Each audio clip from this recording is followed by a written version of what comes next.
Hello, hello, hello! Andrew here, and it's time to have another conversation about something near and dear to my heart. You guessed it, housing.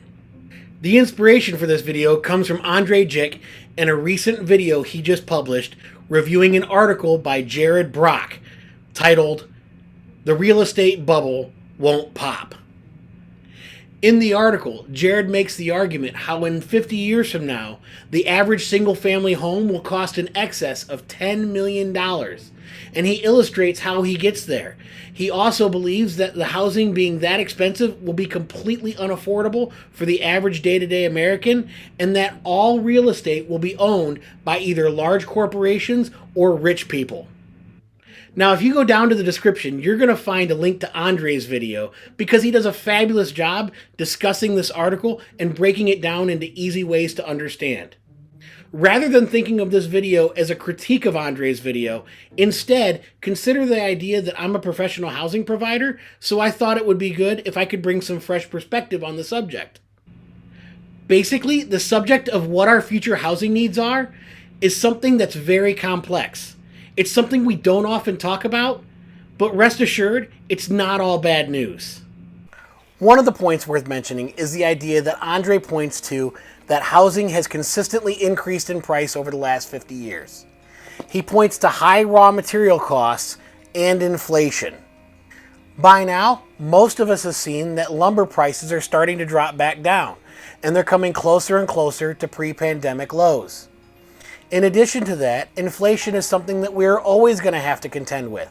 There was a lot of concern about hyperinflation. The reality is right now we may end up in a position where it's transitory.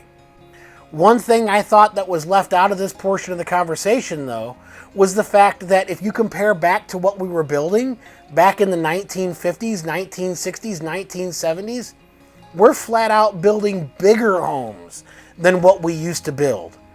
For example, in 1950, the average home was about 950 square feet. It was a 2-bedroom, 1-bath.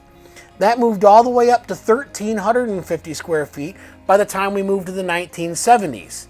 Can you take a guess at what it is right now in 2021? It's 2,511 square feet. That's the average home.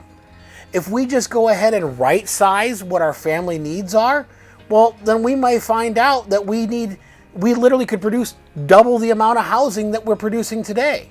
And if you look at how much housing we're producing today, it's true that we are only on a pace to make about 1.4 million homes this year.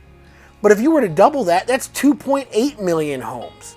At this point in time, we will be keeping up with our housing requirements if we were producing 2.8 million homes per year. It's this toxic consumer need to get bigger and bigger and bigger and more and more and more. That is the American capitalist way. The second point that wasn't covered is something called a zombie foreclosure. This is when a home is foreclosed and just sits empty so a bank or legal entity doesn't have to take the loss on paper. Currently, there are 1.4 million homes that are vacant for this reason. And this doesn't even include the types of homes that sit vacant because they're waiting on probate, or the homes that are waiting because there's no next of kin after somebody died. These homes create blights on a community. They allow for illicit activity like dealing drugs to happen and bring down property values of surrounding homes. As a housing provider, I can attest how frustrating this is because there's been a house that I've been trying to get my hands on for the last 3 years that we've had to drive multiple drug dealers out of because it just sits up and nobody owns it. You talk to every department in the city and nobody owns it. They'll be happy to let you pay for ripping it down, but they won't be happy to go ahead and let you pay for actually renovating it and creating a new home. And the third point is, if you found value in this content, consider hitting the like button and subscribing. In all seriousness though, the third point is that our landscape is constantly changing before our eyes due to climate change and global warming. Regardless of where you stand on whether climate change is man-made or not, the point is undeniable, the fact that it actually is changing.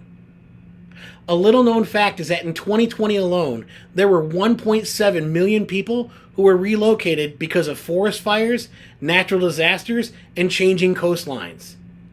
It's not hard to imagine that if the seawater it rises just by a couple of meters, that we could be talking about entire cities having to move farther inland, which would exacerbate the problem that we have with housing in America now.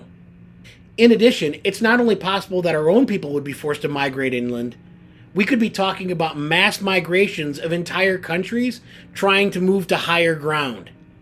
So, not to be so pessimistic, let's start to look at things optimistically. And let's start by mentioning Andrei's solution to the problem, Bitcoin.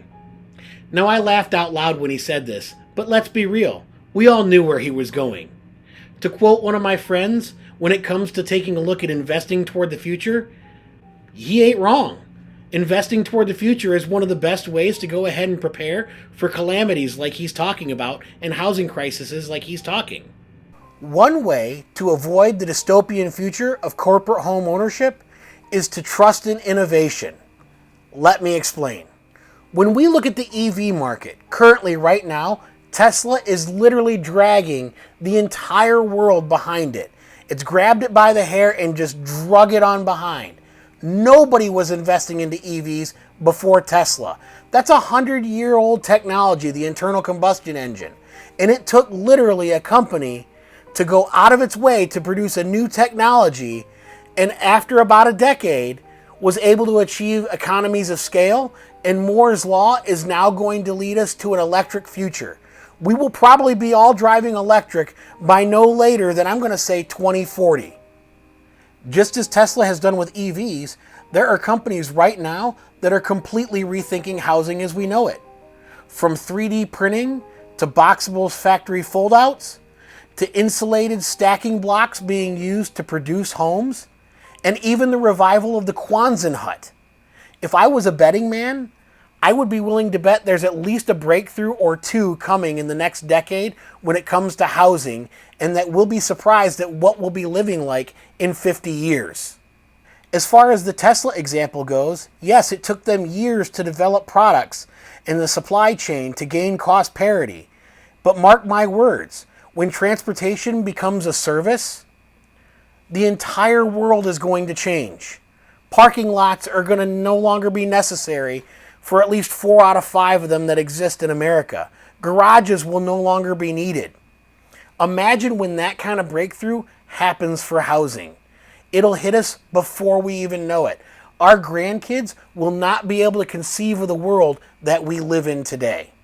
The second thing I think that gets lost in this type of talk is there's this pervasive idea that just because human beings have always lived in cities, that we will always continue to live in cities.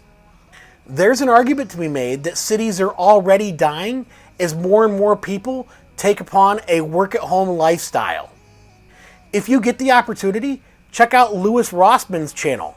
As he rides around New York City, you'll see commercial real estate vacant all over.